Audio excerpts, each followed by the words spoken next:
E aí galera, aqui está o vídeo sobre o IS-2 ou IS-85, então vamos lá para o vídeo. O tanque IS em cirílico, nomeado em homenagem ao líder soviético Joseph Stalin, em cirílico, foi um carro de combate pesado, desenvolvido pela União Soviética durante a Segunda Guerra Mundial.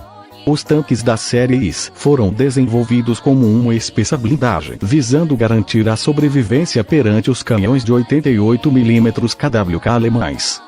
A segunda série, denominada IS-2, teve blindados equipados com um canhão de 122 mm, como resposta à dificuldade em que os tanques médios soviéticos tinham em penetrar a blindagem de tanques alemães como o Panther e o Tiger. KV-85IS, 85IS-1 editar KV-85 editar. O KV-1 foi criticado por suas tripulações por causa de sua pouca mobilidade e falta de qualquer armamento, mais pesado que o tanque médio T-34. Era muito mais caro do que o T-34, sem ter maior desempenho em combate. Isso levou Moscou para pedir uma porção das linhas de montagem do KV-1 para mudar para a produção dos T-34, o que aumentou os temores de que a produção do KV-1 fosse interrompida e a SKB-2 de Zain-Urial, liderada por Kotin, fosse fechada. Em 1942, este problema foi parcialmente aliviado pelo tanque KV-1S. O KV-1S usava armadura mais fina que o original, tornando-o mais leve e mais rápido. Ele era competitivo com o T-34, mas à custa de não ter mais a armadura mais pesada. A produção do KV-1S foi gradualmente sendo substituída pelo Su-152, e terminou completamente em abril de 1943.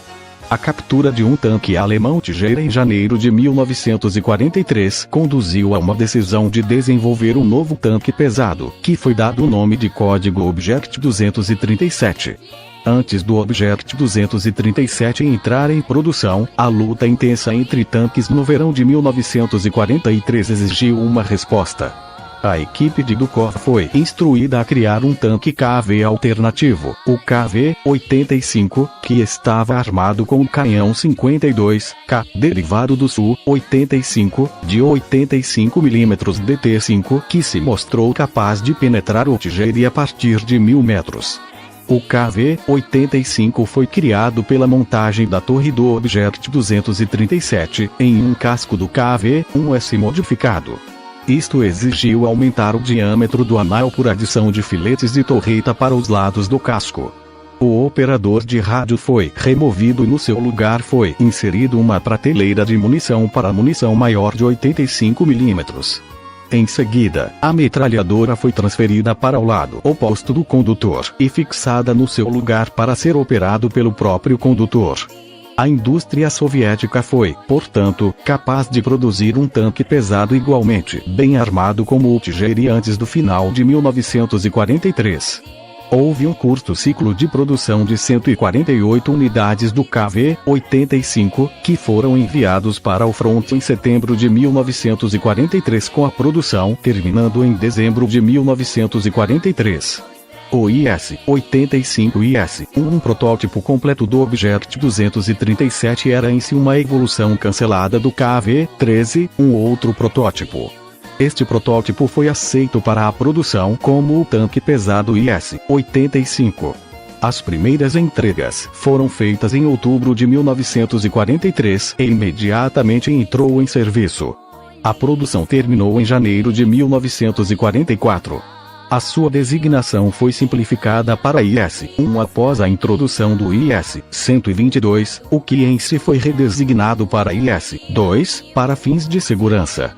IS-2 editar arma editar. Através deste período, o desenvolvimento do T-34 estava ocorrendo, e em 1943 os engenheiros tinham conseguido montar a arma de 85 mm a este chassi, tornando o IS-85 supérfluo como o T-34 original teve em relação ao KV-1. Os esforços para armar o IS-85 começou no final de 1943. Duas armas candidatas eram o canhão de tanque D-25 de 122 mm, cujas características balísticas eram idênticas ao canhão A-19 também 122 mm, este sendo predecessor do D-25, e o canhão D-10 de 100 mm, com base em uma arma de duplo propósito naval.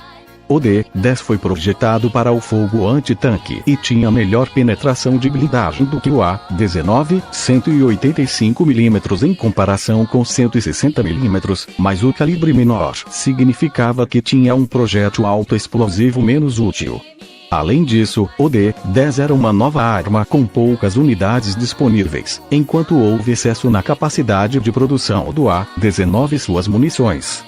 Em comparação com o canhão de tanque F-34 de 76,2 mm mais antigo, o D-25 tinha uma energia inicial 5,37 vezes maior, enquanto que tinha precisão semelhante à dos canhões de 88 mm L/71 montados sobre o Tijeira USP-B. Depois de testar as duas armas no IS-122 e IS-100, respectivamente, o primeiro foi selecionado como o armamento principal do novo tanque, devido à sua disponibilidade e os efeitos de seu grande projétil autoexplosivo contra fortificações alemãs.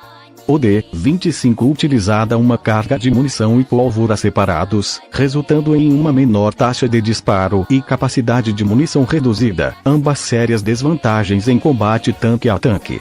A arma era muito poderosa e ao mesmo tempo seu projétil de 122 mm perfurante tinha uma velocidade de disparo menor do que similares modernos alemãos de 75 mm L/70 e 88 mm L/71. Os testes em campos de prova soviéticos afirmaram que o D-25 poderia penetrar a blindagem frontal do tanque Panther alemão a 2.500 metros, 2.700 id, enquanto o D-10 poderia fazê-lo a uma distância máxima de 1.500 metros, 1.600 id. Por conseguinte, considerou-se uma arma antitanque adequada. Obrigado por assistir o vídeo e daremos continuidade à série S. Então deixa teu like e se inscreve.